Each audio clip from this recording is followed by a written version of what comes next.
Bum, bum, bum, bum, bum, bum, bum, bum, bum, bum, bum, bum, bum, bum, bum, bum, bum, bum. It's Friday, Friday. Everybody, it's Friday, Friday. Hey, what's up? Here we are, Friday evening. Going to talk a little bit about breaks. What's up, man? You all right? So, uh,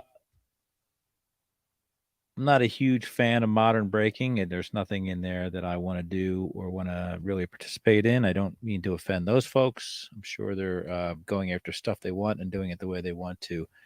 I'm a vintage collector who typically is meticulous about how I put things together, not the condition, but more of how I go about doing it. I like to build sets. I like to build sets by buying as big a lots as I can to begin with, and then filling in as we go along. So I deviated from my plan here a little bit. I jumped in, entered a break, and then by the end of 2022, I entered apparently into 5 breaks. So this started around early November-ish, and um, continued on up until probably the last week, or maybe even right into the first week of January. I'm going to be completely transparent with what I spent on these breaks, what I was after on these breaks, what I received on these breaks, and uh, my perceived the perceived outcome financially from these breaks based on recent eBay and or PSA database sales. So I'm going to get set up here, and I'm going to try to find some breaks. Now I'm not going to share who these breaks were with. There were 3 different break holders, I guess you could call them. I will tell you that my experience with them was first class and top notch. So the 3 entities that I did break with were the the experience from start to beginning, regardless of the cards that I ended up getting, was absolutely first class, top notch, and wonderful people to deal with. They held their breaks live. They held their breaks with how do I say that? Anyway, they were very transparent in how they held their breaks, and that was appreciated. So they didn't have any problem filling these breaks. It seems some have been around a while. Some are just starting to get into the breaking game. But alas, here we go. I'm going to talk about the first break. Again, I'm not going to mention the breakers. If they, by some remote chance, if they are watching this, they're more than welcome to reach out to me, and I can post their information eventually in the notes. But I will not do that out of respect for what they're doing. So let's see here. Let me see if I can find the first break. The first break I participated with or in was in the last, I guess, last week of October. October 30th is when the break went through. And let me see here. This was uh, a multi-sport break. So a multi-sport, multi, um, also a multi era as well. There was modern, there was mid-modern, there was late vintage, early vintage, all that stuff, mid vintage. So a couple of the big ticket items here were first of all, there was 119 spots in this break. So I purchased one break. I purchased one spot for $90. Some of the big hitters in this break would have been, let's see here, 1954 Johnston Cookies Hank Aaron rookie card, a BBG 2.5, a 68 rookie Nolan Ryan Jerry Kuzman SGC 2.5, a 69 Tops Lou Alcindor rookie card SGC 1. There was a 75 Brett rookie at SGC 6.5, a 76 Walter Payton rookie at PSA 5, 2000 Pacific Tom Brady BGS 8 with a apparent cracked case. 2001 Upper Deck Rookie FX or UDFX, Rookie FX, I don't know. Tom Brady PSA 7. 2013 Select Giannis BGS 9. A 2015 Donruss Jokic PSA 10. And a 2018 Luka BGS 9.5. So I was looking at some of the other stuff. There's a lot of older stuff in here from the 70s and stuff like that. So that's what I had my eyes on. And there was also concurrently to this, there was a 1970 Topps set break as well that I did not buy into, but apparently I was made. Apparently I did buy into without knowing. So we'll get to that in a second. Let's see here. Again, this thing went off on October the 30th. And yeah, trying to make my way back to my homepage here. I apologize. All right. So how did I do? So in this 119 spot break, multi-generational, multi-sport, I won a 2003-2004 Bazooka Mini LeBron James image variation road jersey card. And I'm going to bring that up on my big screen here. Very hard for me. So that's what I won in that break. This is a CSG, an old slab CSG 7. Looks good to me, but what do I know? I have old eyes, old ears, and old senses. So I won that, and as part of that 1970 break, I run myself a Don Pavlovich. Let's get that right.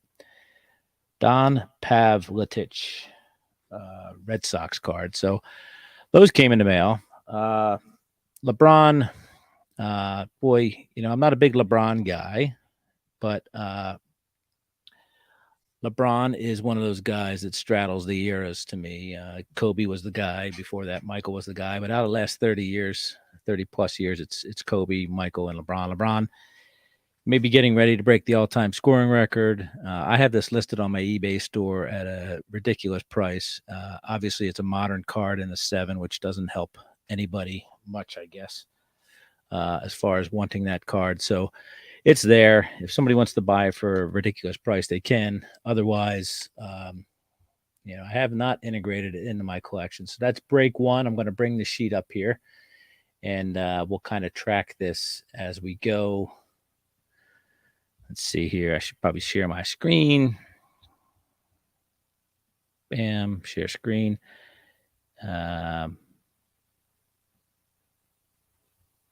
Okay, hold on a second here. Done screwed something up.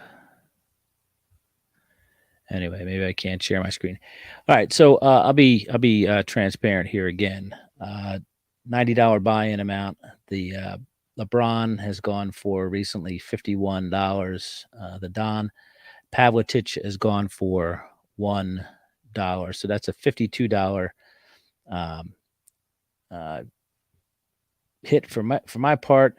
Subtract that from $90, and I lost, in theory, $38 on this break. Probably more because I don't care about LeBron enough to care about keeping that card. So I would say it's a $90 loss without any benefit to my collection. I have the 1970 Topps set complete, so didn't really do me much good there. So moving on here, let's exit that, get rid of the card cam for a second, keep you guys in suspense.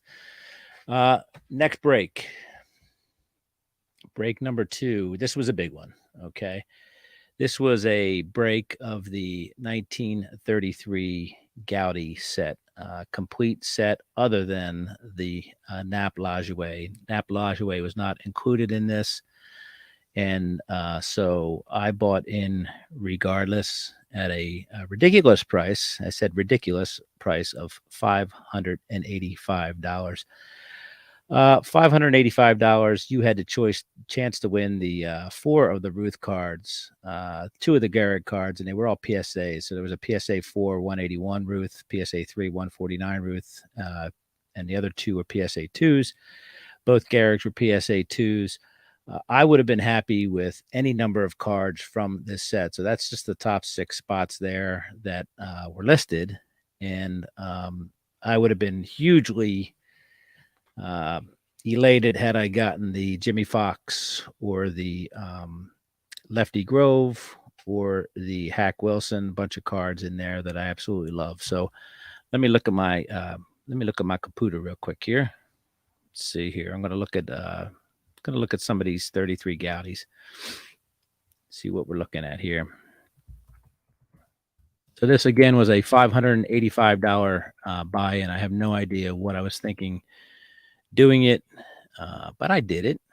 I got there was a lot on the line there, right? There was a lot of cards, and it's a 239 spot break. I think obviously I think it's 240 cards in the set if you count the Lajoie.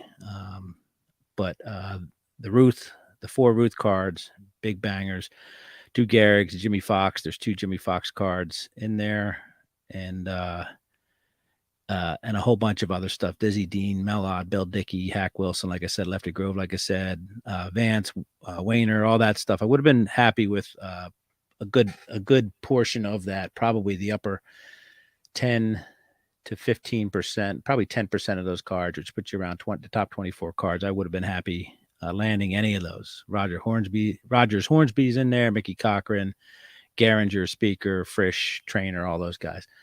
So $585 break-in or buy-in there, 239 spots. What did I get out of it? All right, so I'm going to put the card behind me. Put this up here. You ready for this? All right, so that's card 184, Charlie Berry. Okay, not Charlie Murray, Charlie Murphy. Charlie Berry card 184. So $585 buy-in. The value of that card, per various sources sold recently, is $59 US. Yes, you saw a comment. Although there aren't any 1933 Goudey commons, I would say. They're just some are better than others. So that's a negative gain of $526. So that's negative $526 out the window there. That's break 2, folks. So break 2 skunked, as they say. Now this break was run by a pretty high-end dealer. This guy is always posting massive cards on all sorts of vintage Facebook groups. He's a dealer, goes to all the shows. I've seen him at Dallas, seen him at the National. I've seen him in Philly a couple times. So again, this break went off late November of this year. I want to say probably either the Sunday or the Monday after Thanksgiving. And what did I do? Well, the Philly show was the next week. So I went out to the Philly show and I actually bought one of the cards that I wanted to get from him, that I wanted to get in this break from the very gentleman who held this break. He was set up at Philly. He's based out of the Dallas area. Again, his table is so high end, it's crazy. I bought the 33 Lefty Grove. I think it's a 2.5 from him. Not out of this set, but one of the other ones that he had. So again, we are at a negative $526 on this one. So next, we say, right? Next, we got to do better here. I know we got to do better. That's the conventional wisdom, right? On the next break. So moved on to the next break. Let's see what that is. Screwed something up. There we go. Break number 3 was a vintage mixer. Okay. So this was actually done by the exact same chaps who did the previous Goudey break. So this was a vintage mixer. Boy, I got to remember. I wish I could remember how many people bought into this, but stupid me spent $305 times 3 spots to buy into this break. So that's $305 times 3. If you're any good with math, pretty sure that's $915. Initially, I bought 1 spot, and that offered get ready for this. That offered a PSA 3 1951 Mantle, a PSA 4 1951 Maze, an SGC 3.5 52 Maze, an SGC A 4849 Leaf Jackie Robinson, an SGC 3.5 50 1950 Bowman Jackie, PSA 563 Rose, SGC 454 Aaron. That would be a rookie card, and an SGC 133 Ruth. So that was the top 8 right there. A lot of cards in that. I want to say maybe there were 200 spots. If you bought an additional spot, you were entered into another round. Just the people that bought 2 or more spots were entered into a shot at an SGC 1.5 1939 play ball Joe DiMaggio, in addition to the normal break. And then if you bought 3 spots, you had another shot. I think it was a 4.5 54 Hank Aaron rookie card. So 2 spots bought you a chance into the play ball DiMaggio. 3 spots bought you a chance at a 4.5 54 Aaron. So I initially bought 1. Things were moving kind of slow. They got to the end, and I went in for 2 more spots. So I bought 3 spots total. And one of the things about this break was that sure, there are a lot of spots with just 1 card, but they also, their supposed skunk protection was to put a pair of cards in a lot of slots of lesser known or unknown players. So I ended up getting 3 spots. I got 1 solo card, and I got 2 double card per spot hits. So hit number 1 would have been a pair of 52 Bowmans. These are PSA 4 and a PSA 5. So let me get the camera up there. Unknown players to most, beloved by their families, I'm sure. There's a 52 Bowman George Strickland card in a case. That's a 4, PSA 4. And there's a 52 Bowman Walt Masterson, who was a Red Sox player, and he is in a slab that has an EX5 on it. So that was 1 spot I earned. Next spot I earned was more perceived skunkage, and these are 55 Topps cards. One is the 55 Topps Bill Taylor, who is a New York Giant. This is an excellent / mint 6. And then we have another excellent / mint Jim Finnegan, Kansas City Athletics player right there. So that was my another spot that I won. So that's 2 out of the 3.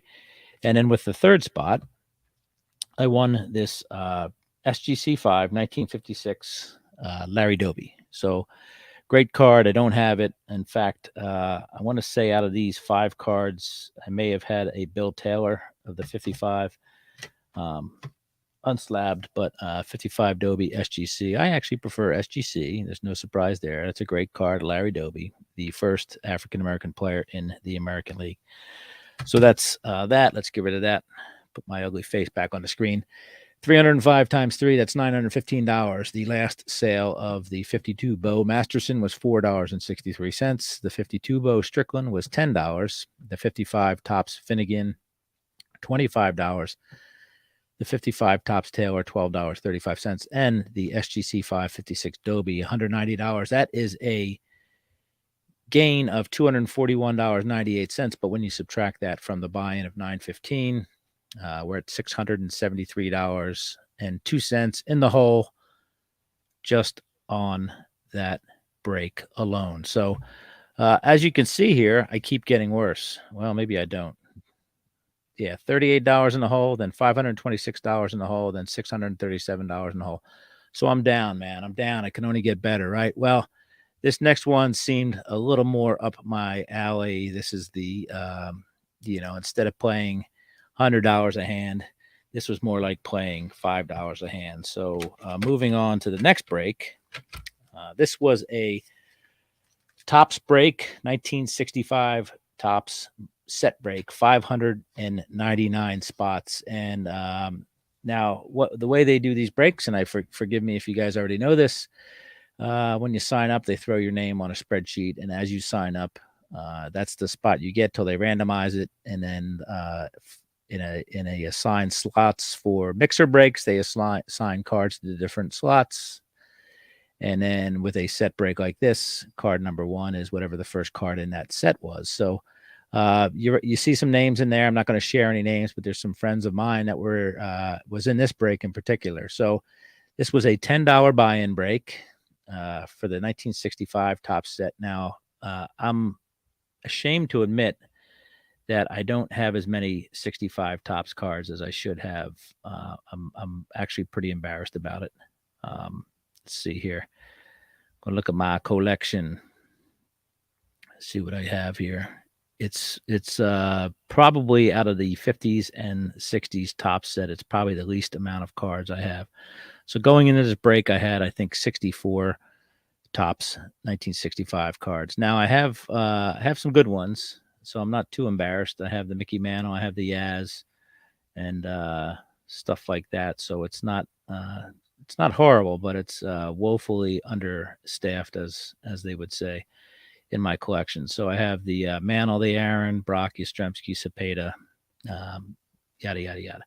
So $10 buy-in. I bought 15 spots in this break. I think 15 was the max you can have. So that's $150 right there. That's 1500. Straight up break, straight up set break here. So what did I win? I won some cards. So I'm going to open them up right here.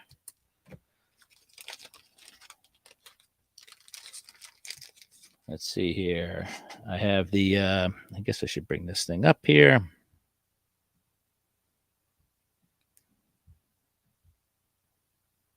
That's funny. Something that popped up on my screen.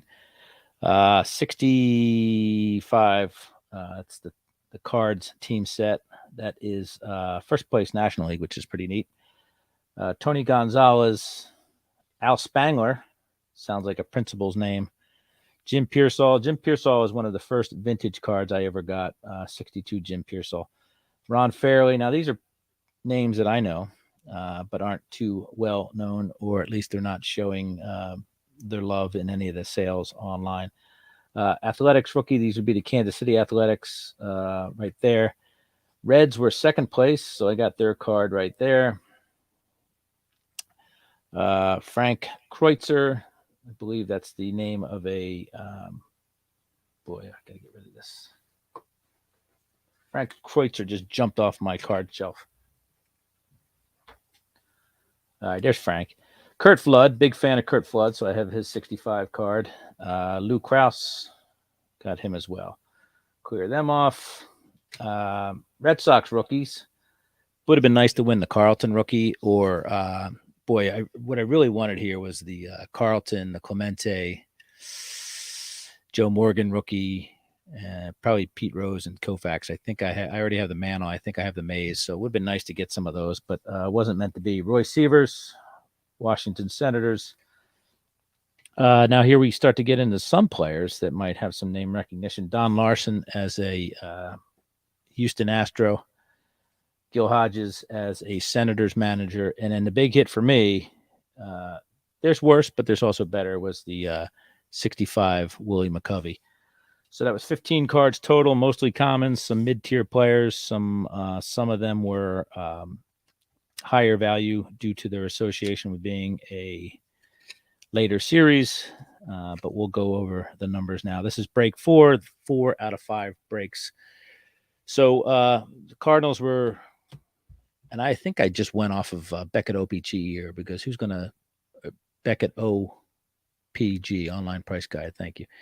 $2.40 for the Cardinals, 80 cents for the Tony Gonzalez, $2.40 for Gil Hodges, 80 cents for Al Spangler. Jim Pearsall was $2.40. Willie McCovey was a $32 card, and I base these on excellent condition. All these cards are in excellent condition.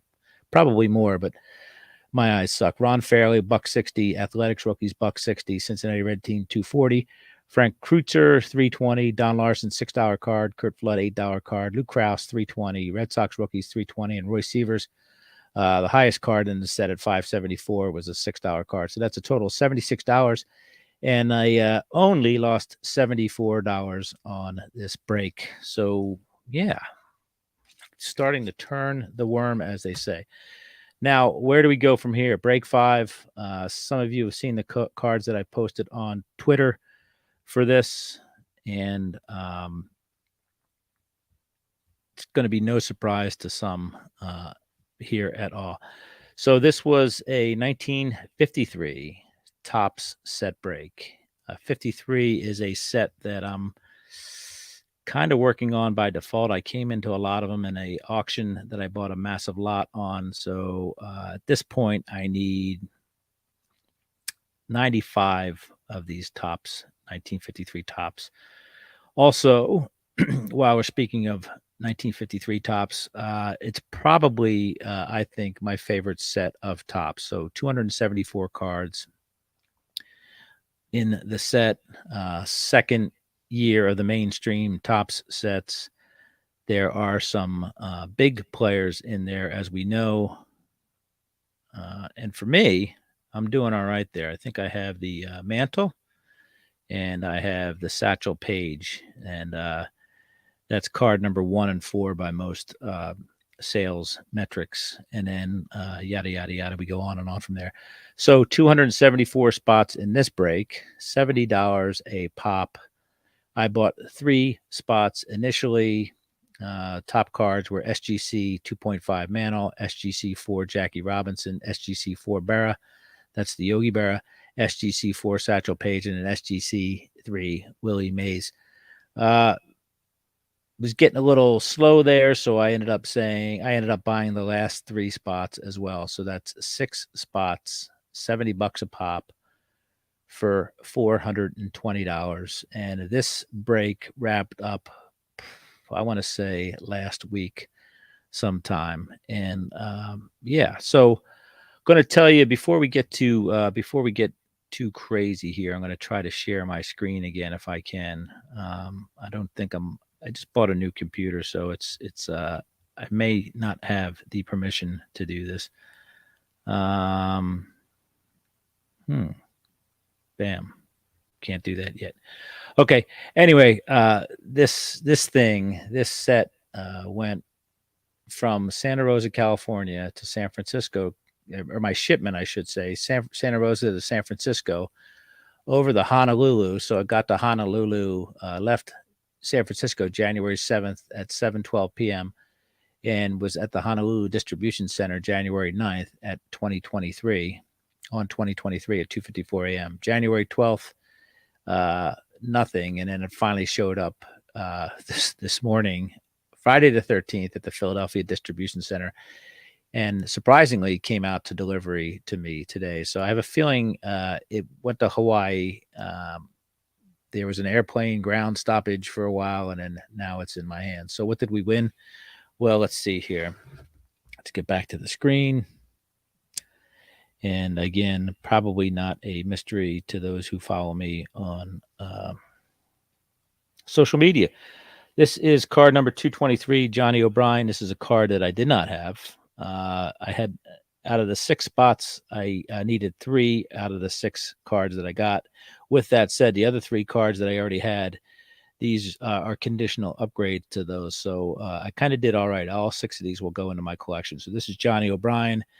Next year, be famous with having his picture taken with his brother, the other O'Brien, on the 54 Topps card, which is probably the first multiplayer Topps card, I think.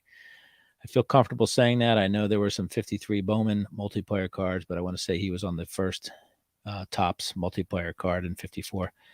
This next one is card number 52, Ted Gray. Ted Gray, a Detroit Tiger. Great shot. As you could tell, this is why I love this set. It's a beautiful set for sure. Next up is card number 4, Brooklyn Dodger Ben Wade. He was a pitcher, apparently. So it's card number 3. Now, I know I won this card. It's Gus Nieros. He's a Boston Red Sox catcher. And this is the first 52 Topps card I ever had was Gus's card. But I didn't realize that it was a slab. So it was a PSA 4 slab of old Gus back then. So that's that. So that was Don Larson's last card. Sorry about that, Gary. I just saw your message. You're right. I think it was. All right. So card number 5 is the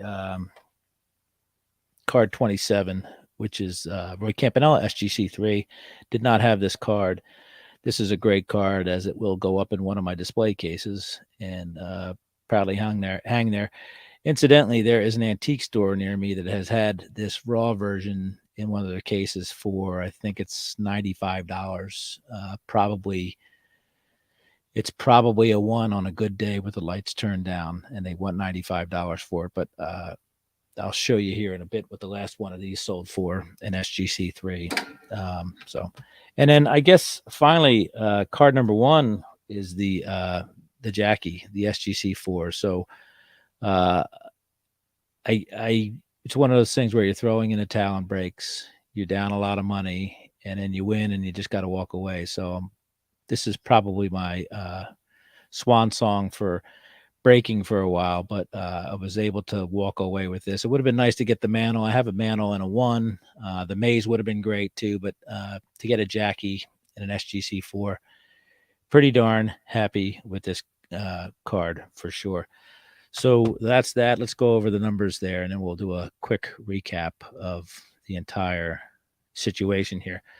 So $70 buy-in times 6, $420. The Jackie, last SGC4 Jackie sold for $1,974. The Ben Wade, $20. The Roy Campanella SGC3, last one I saw for that was $67.26. $12 for the Ted Gray, $12 for the Gus Neros, and $20 for the Johnny O'Brien.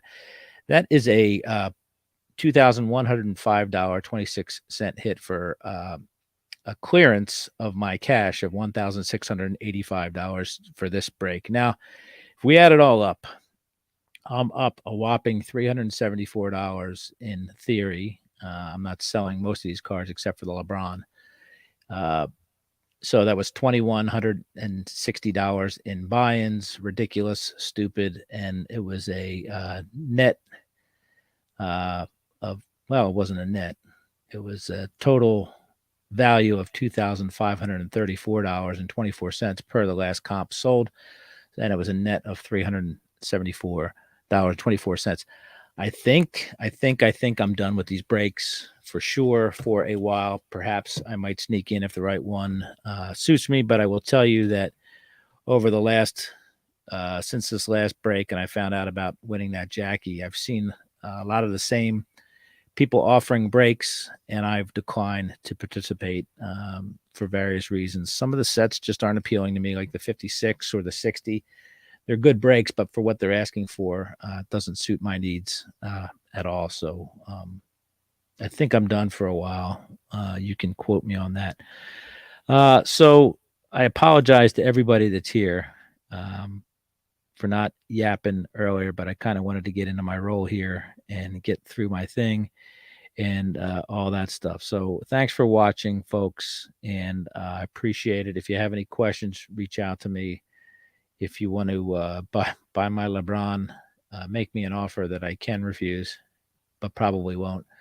And that's that. So later to all, and thanks so much for stopping by. Later.